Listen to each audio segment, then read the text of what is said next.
Bismillahirrahmanirrahim. Dear students, today I am going to talk about uh, powers and politics in organizations.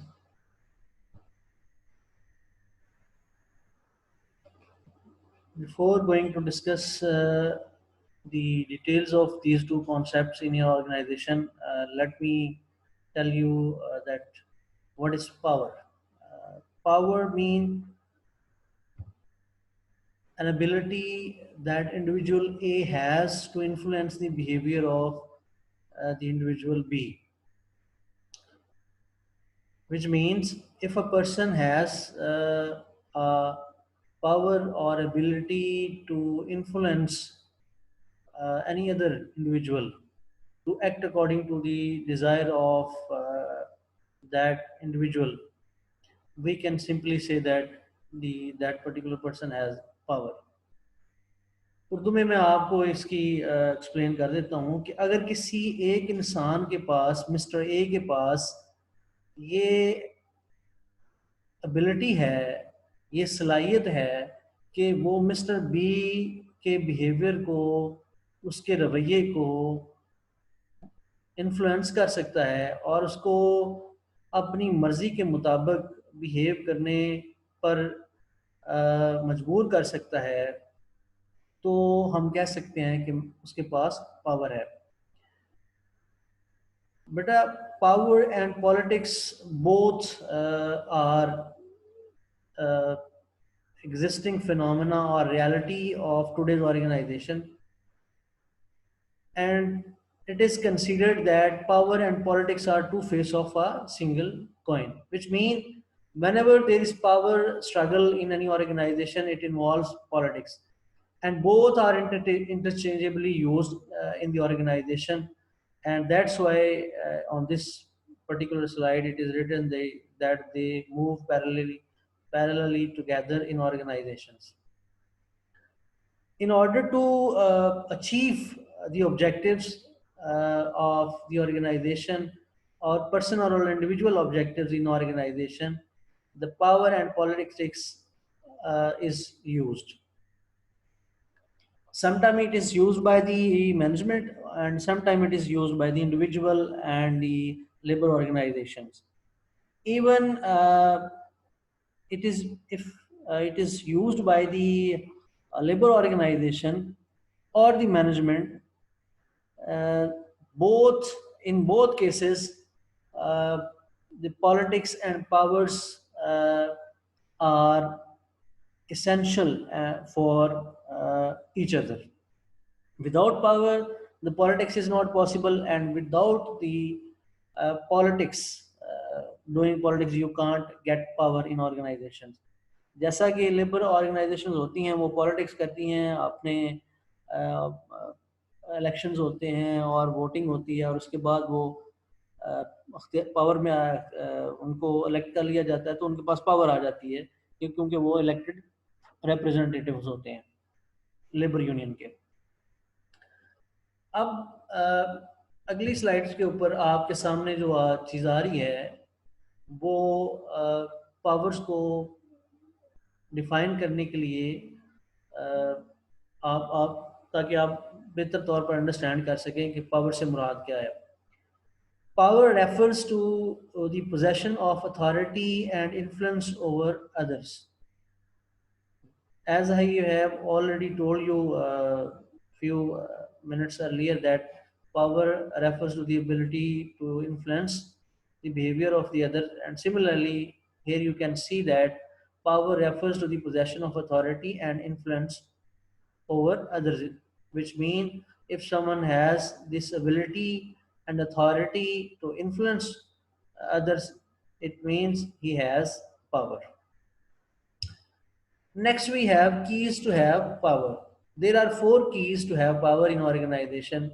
First one is dependence, second one is importance, third is scarcity, and fourth is non-substitutability. If we talk about dependence, if any individual, he or she has uh, attained some kind of power where other individuals in the organizations are dependent on him or her. This sort of dependence is a source of power. When the people, for any reasons, for getting anything done, they can't do anything without your help, which it means that you have power because of the dependence. Secondly, the major important factor of having power in organization is importance. If the role of any individual in organization is of important nature, may I repeat it again? Let me repeat it for you once again, that importance of any individual in organization because of his role or critical nature of his role or key position, in such a way he has importance, and because of this importance he has power. So the dependency and importance is a keys, is are two keys to have power in organization. Third one is scarcity. The possession of any scarce commodity, scarce skill, or scarce services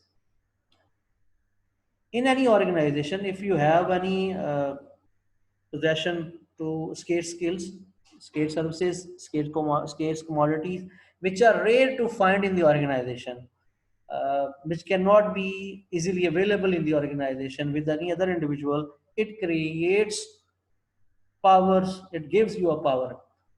मैं उर्दू में ताकि आपको बेहतर अंदाज में समझ आ सके बता देता हूँ कि अगर किसी इदारे के अंदर आपके पास कोई ऐसी सलाहियत है जो किसी दूसरे के पास नहीं है या कम है, जो महदूद है, तो या आपके पास कोई ऐसी रॉ मटेरियल है, कमोडिटी है, तो इस केस के अंदर आपके पास एक पावर की है, ये स्केर्सिटी, इसको आप एज अ पावर की इस्तेमाल कर सकते हैं ऑर्गेनाइजेशन के अंदर।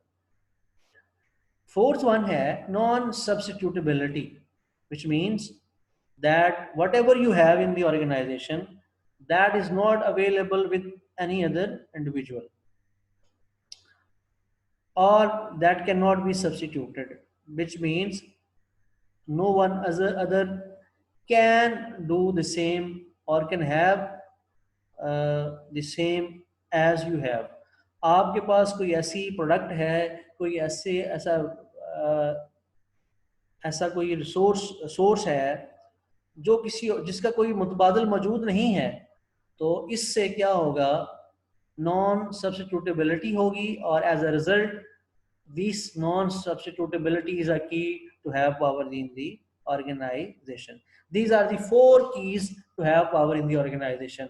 Next we have why power is required in the organization, or why is power required. It's a very important and a valid question. Why people need powers in organizations? The following are the reason why for which the people need power. First one is providing direction, get fast access to the decision makers, maintain a regular frequent contact with the decision makers, and fourth one is assisting in the management process. Fifth one is structure to the organizations. Sixth, assist to employees in performing better, and last one is articulate the goals. In order to provide the direction to your peers, co-workers, subordinates, and in order to get access to the decision maker, or to have a say in the organization in policy maker or making or decision making, for these three purposes you need to have a power, otherwise your voice will not be heard. आप अगर अदारे में चाहते हैं कि आपकी बात को सुना जाए और आपकी बात को तवज्जो दी जाए, या आपको डिसीजन मेकर्स या पॉलिसी मेकर तक एक्सेस हासिल हो, तो आप बगैर पावर के आप ये काम नहीं कर सकते। और जैसा कि मैंने आपसे अभी थोड़ी देर पहले अर्ज किया कि लेबर यूनियंस या मुख्तलिफ एम्प्लॉज़ अपनी यूनियन बनाते हैं और उनके मुंतखब नुमाइंदे होते हैं जो ये पॉलिटिक्स करते हैं पावर के लिए, और पावर में आने के बाद चूंकि उनके पास पावर होती है, वो इलेक्टेड मेंबर होते हैं, तो फिर उनकी जो रसाई है वो डिसीजन मेकर्स तक पहुंच जाती है, पॉलिसी मेकर्स तक पहुंच जाती है, और इस पावर होने की वजह से उनकी एक्सेस डिसीजन मेकर्स तक आसान हो जाती है।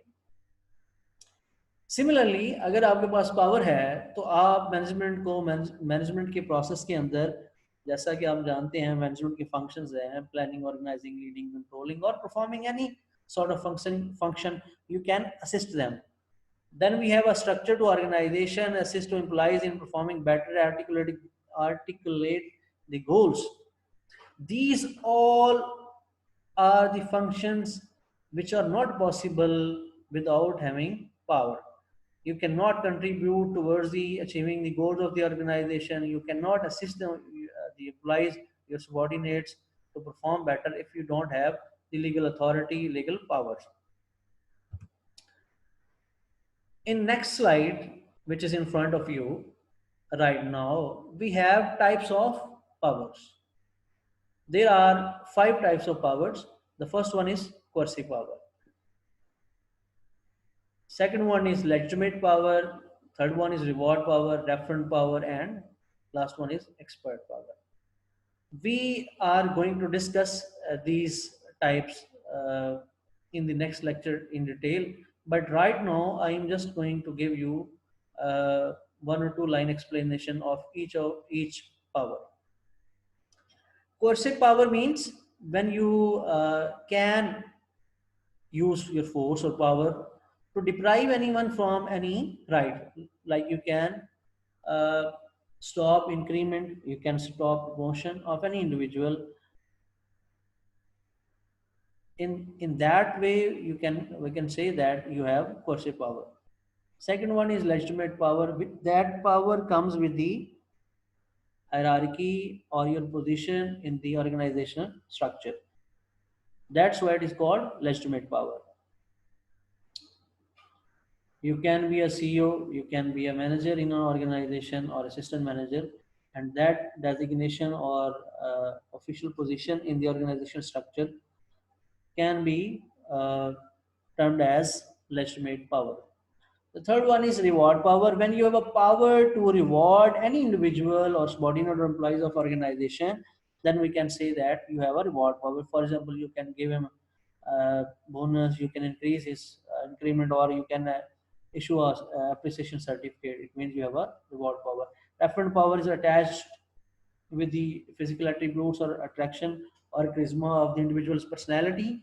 And last one is expert power, which is actually if you have skills in any set of skills and knowledge in any particular field or area of specialization in any particular field, then we can say that you have expert power.